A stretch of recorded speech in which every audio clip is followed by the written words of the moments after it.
கண்ணாலே சம்மதம் சொன்னா கைய பிடிச்சா ஒத்துக்குவா, கல்யாணம் பண்ணணும் வைக்கப்படுவா. வேறேதும் சங்கடம் இல்ல, சங்கதி எல்லாம் கத்துக்குவா, விட்டு விலகி நின்னா கட்டி பிடிப்பா.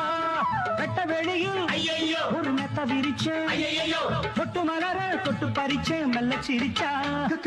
கடவீதி கலகலக்கும் ஏன் அக்கா மக. ஐயப்பா என்ன இந்த அடி அடிச்சிட்டீங்க? யாரோட அக்கா மகடா டாய்? அண்ணனோட அக்கா மக.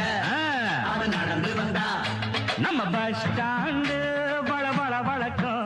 அண்ணனோட பச்சை கிளி அது பறந்து வந்தா பின்னி முடிச்ச அவர்